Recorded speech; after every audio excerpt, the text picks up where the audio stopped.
If you are in an emotionally destructive relationship, it can feel impossible to feel grateful again and happy. I'm going to show you how to cultivate gratitude even if life feels like it sucks right now. We'll discuss 3 steps that you can take so you don't get stuck in a rut and you can find peace no matter what. Learning to practice gratitude doesn't mean that you have to be weak. It can actually be a part of really good boundaries. If you're married, ask yourself, what does this ring represent? Probably the most vulnerable, valuable relationship in your life. It represents the person we have chosen to love and accept us and give love back to for our entire life.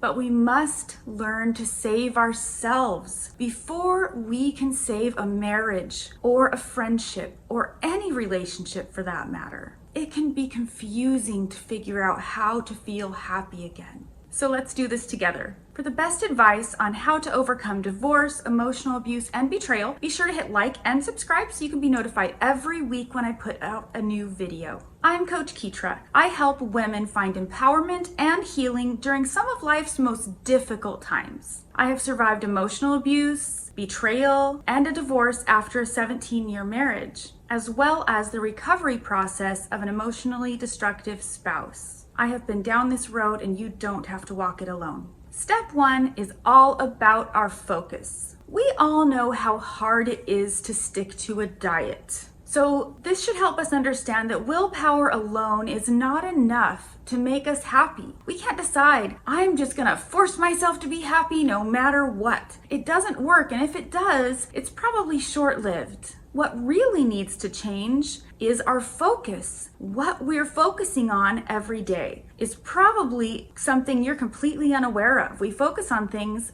totally unaware because it becomes a pattern in our subconscious. When we experience feelings throughout our day, we are experiencing the feelings of only what we're focused on. So if you stubbed your toe and it was really hurting, you would just be focused in on the feeling of that part of your body. But the rest of your body also has feelings. So if you stopped and started feeling what your fingers felt like or your back, that would shift your focus immediately to a different part of your body, and the pain you were feeling in your stubbed toe would diminish. Our choices determine our focus. If we chose to watch a movie that was a comedy versus a movie that's a horror film, that's going to dramatically change the emotional feelings that we're experiencing inside of our body. And it's based on the choice we made. Those daily choices, they define what we focus on. So it's important that we become aware of where our focus is right now and what we actually want it to be on. We can't possibly focus on everything in our environment or body all at one time. We just can't do it. So we drown a lot of it out. We can't always be aware of our heartbeat or the wind or the sounds in the background. So we go around on autopilot choosing what to focus on. So it's time to take control of that autopilot and steer yourself in the direction of the thoughts and activities that you really want to focus on. It can be helpful to make a list of the things you don't want to focus on anymore. Maybe you're giving too much of your attention, time, or emotional energy to someone who feels like they're just sucking you dry. We need to be really aware of where our energy and focus is going so that we can stop it if we choose to. Of course, you always have the right to feel how you feel. If you feel sad or angry or stressed, sit in those feelings and acknowledge them. They're not bad or good. They're just feelings. So pay attention to where you're feeling it in your body and sit with it and process it. But you don't want to live there forever. That's where the problem starts. We want to acknowledge them and use them as fuel to propel us in a different direction. We also want to remember that sometimes we need to create a safe space so that we can process how we feel. So if you don't feel like there's a place where you can just let your guard down, be yourself, meditate, whatever you need to do to focus in on yourself, you may want to create a safe space away from toxic people so that you can start processing these feelings. Step 2, we want to retrain the brain. Gratitude truly is the key. So start with finding 3 things every day you can be grateful for, and try not to repeat those things every day because that gets really stagnant and doesn't challenge our brain to create a new neural pathway that sees the good. We will always tune in to the things that are in our awareness. So if you bought a new car, you start seeing that car everywhere. It's crazy, and you feel like everyone owns this car and I had no idea. But it's because that's what you're focused on. And additionally, if I said, look around the room you're in right now and notice everything that's green, your eyes would hone in on green, and you would notice everything in the room that's green because I brought it to your attention. So our focus will go wherever we tell it to go, but we have to be intentional about telling it where to go. Oftentimes, we try to control things that are actually outside of our control, and it's incredibly draining to us. So our focus is on changing someone else or changing a situation that we don't have influence over. We need to be able to recognize the things that we do not control, focus on the things we do control, and start our gratitude process there, because those are the things that we have power over. When we start looking for things to be grateful for every day, we will start to see them. As we continue this practice of 3 things a day, and you can certainly do more than 3 things a day, you'll find yourself looking for things to be grateful for because you need to get those things written down and you don't want to repeat yesterday's. So it starts to be almost a game for you to start looking for things that you can be grateful for every day. We often unconsciously assign meaning to things, to words people say, to actions, behaviors throughout our day. And what meaning we assign determines how we feel about that action or thing.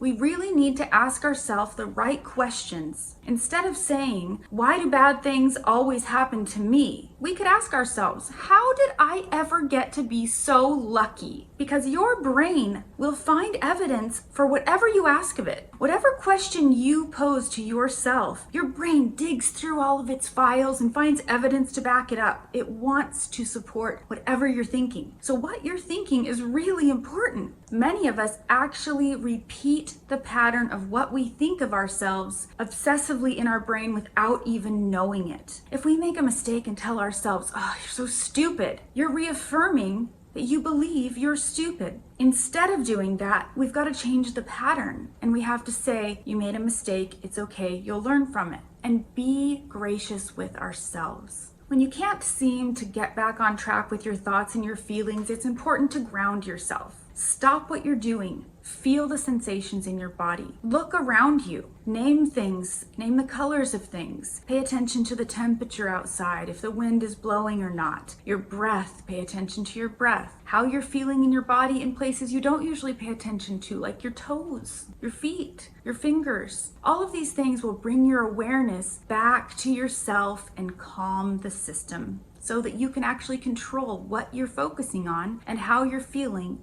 and help you to feel the gratitude necessary to make these changes. It's really important to then get your focus off yourself and look outside of you. There are things all around, flowers and trees and the sunrise and the sunset and the blue sky and the cloudy day. All of it is something you can be grateful for and you can appreciate and soak in. Step 3 is all about feeling the emotion connected to what you're grateful for. In order to make gratitude real in our brains and bodies, we actually need to feel the emotion of gratitude. When we are grateful for something, we need to let our body feel the sensation of why it's so grateful. Meditation is really helpful for this because it slows us down to the point where we can focus on our emotions and feelings. I am meditations are also really helpful for this. They affirm the positive good things in us, and that's helpful to allow us to open up and be grateful for the things in our life. When you see something you're grateful for, even if it's as simple as just the sunshine outside or the way the sunshine streams through the window in your home, maybe just close your eyes and feel the feelings of gratitude. I oftentimes imagine it as a prayer, so I'll pray, Heavenly Father, thank you so much for the sunshine today. so grateful that I get to live in a place that's so sunny. You can also use this method to be grateful for things that have not even happened yet. You can think about how grateful you will feel inside when something happens in the future that you are anticipating or striving for. Get that emotion going in you ahead of time, because it actually brings you to a point that you are able to receive these things. So being grateful ahead of time is an important part of the gratitude practice. Whatever you focus on is what you're going to get. So choose very carefully what you focus on. We all know people who are kind of the Eeyore type, where they just say, oh, everything bad happens to me. Oh, I'll never get a better job. Oh, this is just the way it is. It's been this way forever. My back always hurts. Or they're always making excuses to stay in the rut. If they were able to change their focus incrementally to gratitude, they would probably find that not only their mind, but their body is feeling a lot better than it ever has before. Also, remember that it's okay to create a safe space for you to start this process. If you would like to work with me one-on-one, see the link in the description below for my one-on-one coaching. And for more videos that would be helpful on this topic, check out my video about how to self-regulate and my video on mastering your emotions. Be sure to comment below and let me know what was most helpful to you about this video. And until next time, curate a life by your own design.